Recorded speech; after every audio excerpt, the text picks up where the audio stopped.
এখন মাননীয় সদস্য জনাব মোহাম্মদ ইকরামুল করিম 271 নোয়াখালী 4, আপনার সময় 5 মিনিট। মাননীয় স্পিকার, আপনাকে ধন্যবাদ। আমাকে সময় দিলেন 5 মিনিট। আমার তো আরো বেশি পাওয়ার কথা, কারণ আমরা তো বিরোধী দলের অবস্থানেই আছি। তো হাফিজ সাহেব যেখানে 15 মিনিট পেলেন, সেখানে তো আমাদের 10 মিনিট পাওয়ার কথা। যাক, এনে মাননীয় স্পিকার, আপনার মাধ্যমে মহামান্য রাষ্ট্রপতিকে ধন্যবাদ জানাচ্ছি। ওনার বক্তব্য বাংলাদেশের উন্নয়নের ধারা যেভাবে উনি বলেছেন, আমি কৃতজ্ঞতার সাথে উনাকে সম্মান জানাচ্ছি। এবং আমাদের আজকে মহিলা মাননীয় এমপিরা প্রথম এসেছেন, ওনাদেরকেও অভিনন্দন জানাচ্ছি। মাননীয় স্পিকার, মিউনিকে আমাদের প্রধানমন্ত্রী গিয়েছিলেন কিছুদিন আগে। উনি এখানে গিয়ে উনি মিউনিকে বক্তব্যে বলেছিলেন যে গাজাতে যে হত্যা হচ্ছে, ইহুদি বর্বরতা, সেই হত্যায় যারা মারা যাচ্ছে উনি উনাদের পক্ষে আছেন। এটার জন্য বাংলাদেশের মানুষ উনার প্রতি সম্মান বেড়ে গেছেন। মাননীয় স্পিকার, এই ধরনের ঘটনা বাংলাদেশে হয়েছিল 2013-14-তে। সেই ইহুদিবাদের বর্বর সেই ব্যক্তিরা এই বাংলাদেশে 13-14 সালে জামাতে ইসলাম 71-এর ঘাতক এবং তাদের দোসর 90 রাজাকার বিএনপি বাংলাদেশের মানুষের উপর হায়নার মতো ঝাঁপিয়ে পড়েছিল। মাননীয় স্পিকার, সেই সময় আমাদের মাননীয় প্রধানমন্ত্রী নোয়াখালী গিয়েছিলেন।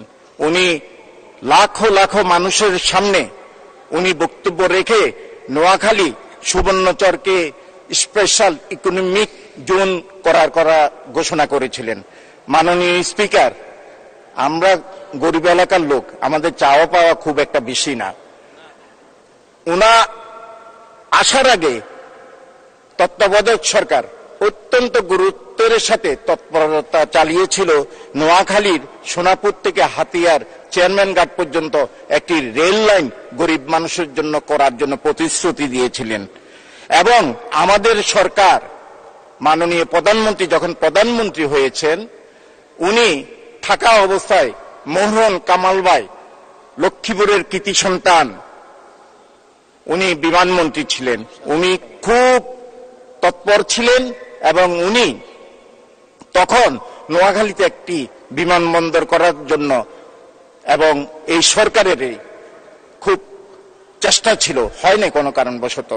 মাননীয় স্পিকার, আমরা গর্জনের আওয়াজ শুনি রাত হলে। সুবর্ণচরের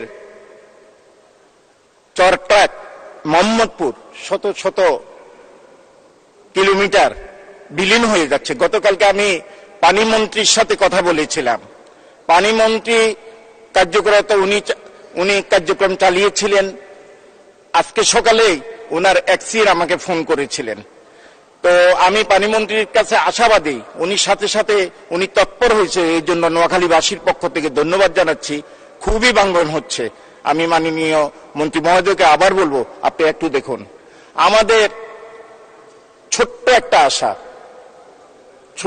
আমাদের জন্ম 1821 সালে নোয়াখালী। আমাদের পরে অনেক ডিস্ট্রিক্টে জন্ম হয়েছে মাননীয় স্পিকার, কিন্তু সেই সব জেলাগুলো বিভাগ হয়ে গেল। মাননীয় স্পিকার, আপনার মাধ্যমে মাননীয় প্রধানমন্ত্রীকে জানাতে চাই, উনার ডান পাশে বসেন আমাদের নোয়াখালীর গর্ব জনাব ওবায়দুল কাদের এবং বাংলাদেশ আওয়ামী লীগের সাধারণ সম্পাদক। আর উনার বাম পাশে বসেন, আপনি যেখানে বসে আছেন সেখানে বসেন নোয়াখালীর সন্তান, আমাদের বঙ্গবন্ধুর সহচর ছিলেন রফিকুল্লাহ সাহেবের মেয়ে এবং শেখ হাসিনা প্রধানমন্ত্রী। উনি গত নির্বাচনী ভোটে ঘোষণা করেছিলেন যে ডক্টর শিরিন শারমিন উনার কন্যার মতন। সো আমি ওনার সম্মানার্থে, এই দুইজনের সম্মানার্থে মাননীয় প্রধানমন্ত্রীকে বলবো নোয়াখালীকে একটা বিভাগ ঘোষণা করার জন্য। মাননীয় স্পিকার, আমাকে 2 মিনিট যদি বাড়িয়ে দেন, একটু বিএনপি সম্বন্ধে কথা বলবো। চৌধুরী সাহেব, আপনি আরো 2 মিনিট বলুন। মাননীয় স্পিকার, বিএনপি এখন যেসব বক্তব্য রাখে এগুলো সব টেলিভিশনের বাক্সর মধ্যে। আমরা ছোটকালে বাজারে গেলে দেখতাম, বাজারে চিৎকার করতো মানুষ, অনেকগুলো গোল করে থাকতো, সেখানে মলম লাগবে কিনা, চুলকানি চুলকানি এ ধরনের শব্দ হতো। এখন বিএনপির অবস্থা, তারা যেখানে পেপার বিলি করতে যায়, যেখানে তারা বক্তব্য রাখতে যায়, 10-15 জন 20 জন লোক তাদেরকে ঘিরে রাখে, আর বাংলাদেশের টেলিভিশনগুলো তাদেরকে দেখিয়ে মনে হয় যে বিরোধী দল এখনো জীবিত আছে। মাননীয় স্পিকার, তারা যা শেষ করেছে 7ই জানুয়ারি, আমি আপনাকে, তারাও শেষ হয়ে যাচ্ছে, সাথে সাথে আমরা যারা নৌকার বইটা নিয়ে নির্বাচন করেছিলাম, আমাদের 15 বছরে আমাদের দলের যারা অর্থনৈতিকভাবে সুবিধা নিয়েছিল, তারা নৌকার থেকে লাফ দিয়ে নেমে বঙ্গবন্ধুর নৌকার বিরুদ্ধে ভোট করা শুরু করেছিল। মাননীয় স্পিকার, আপনার মাধ্যমে এদেরকে আমরা ধিক্কার জানাই। আমরা সিরাজউদ্দৌলাকে দেখি নাই, আমরা মোস্তাক সাহেবদের দেখি নাই, কিন্তু এবার আমরা সিরাজউদ্দৌলা, মোস্তাক সাহেবদেরকে দেখতে পেরেছি। আপনাকে ধন্যবাদ মাননীয় স্পিকার। জয় বাংলা, জয় বঙ্গবন্ধু। ধন্যবাদ মাননীয় সদস্য জনাব মোহাম্মদ ইকরামুল হক চৌধুরী, ইকরামুল করিম চৌধুরী, আপনাকে অসংখ্য ধন্যবাদ। এবার আমি